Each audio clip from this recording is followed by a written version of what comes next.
Hello friends, কেমন আছো তোমরা সবাই? আশা করি ভালো আছো সবাই। আর আমরা আজকে চলো আমরা দেখে আসি লাগে ওরা তোরা দেখে আসি যে আমাদের সাকিব খান কে আসে। পানির নিচে ডলফিনটা তো জঙ্গলের মতন, হেডাটা জঙ্গলের মতন। আরে এই বাবু, এই সারাদিন এত বাইরে তুই তুই করো কেন? হ্যাঁ, গরম লাগে না? দূর কিছু জিগালেই আউ আউ করে। আমার বাসায় অনেক বড় ফ্যান আছে জানো, অনেক জোরে জোরে বাতাস খেতে পারবা, বুঝছো?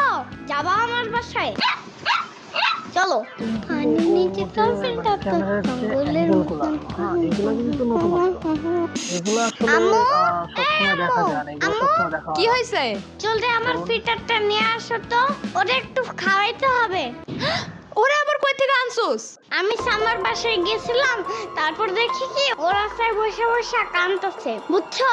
পরে আমারে দেখা বলে আমার সাথে নিয়ে যাও ইয়ামিন, নিয়ে যাও। চাপাবাজির একটা লিমিট আছে। ওরে যেখান থেকে আনছো ওইখানে রাইখা আসো। ওরা এখন পালবে কে? এই না না না, ওরা আমিই পালবো, তুমি শুধু যাও আমার ফিটারটা নিয়ে আসো। এই পালবো মানে কি আবার? তোরা এখন কে পালে? এখনো বাথরুমে হাগু দিয়া চিল্লাচিল্লি করো যে আম্মু সুচা দিয়া যাও, সুচা দিয়া যাও। তো ও হাগু করলে সুচাবে কে? উফ, ওরে হাগু করতেই দেব না, বামে কষ্টিপ মাইরা দেব, বুঝছো? তাহলে তোরও কষ্টিপ লাগাই দেই, আর সুচানো লাগবে না। উফ, আমার এত কথা বলতেছো কেন? সাম্বা ওটা একটা কুকুর ঢুকায় আনছে, ওরা কিছু বলছে নানু? এই সাম্বার তুই এক নাকি? ওরা এখনো তোমার মতো দুধু ভাত আর ডাল ভাত মাখায় খাওয়া দিতে হয় না, ওই নিজেই সব করতে পারে। এই আমার চুপ থাকো, হাত দেওয়া ভাত না খাইলে কিছু হয় না, বুঝছো? ও আমার সাথেই থাকবে, বুঝছো আম্মু? যা যা পাল, পরে বড় কুকুর এসে যখন বলবে যে আমার বাচ্চা দাও তখন বুঝবি। বড় কুকুর আসলে একটু দেখো আম্মু, ঠিক আছে? পারুম না।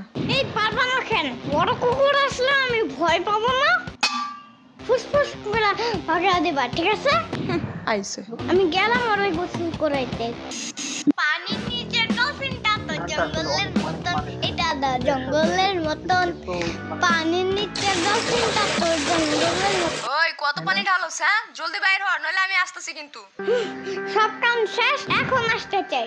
হ্যাঁ, কিছু না আম্মু, তোমার আশা লাগবে না। গোসল শেষ, এবার মাথা মুছো, মাথা মুছো, মাথা মুছো। আমি গেলাম, আমার টাইসনের সাম্বার সাথে দেখা করাইতে হবে। এখন আবার কুত্তা নিয়ে কই যাস? কুত্তা বলো কেন? ওর নাম টাইসন, বুঝছো? ঠিক আছে টাইসন, এখন বাইরে গেলে টাইসনের মা এসে খাবলা দিয়া ধরবে না তোরে? খাবলা কি আম্মু? মানে জোরে খামচে দিয়ে ধরা। তাহলে এটা বলতে পারো না খাবলা টাবলা কি বলো আবার? তো ঠিক আছে, উফ দূর, এই যাও তো, যাও যাও। বগুড়ার দই হলে আবার দিগায়, মোস্তাকিমের চাপা বার দিগায়, বগুড়ার দই হলে আবার। না না না না, চেতো না চেতো না, আমি ব্যাপারটা বুঝে বলতেছি। থাক থাক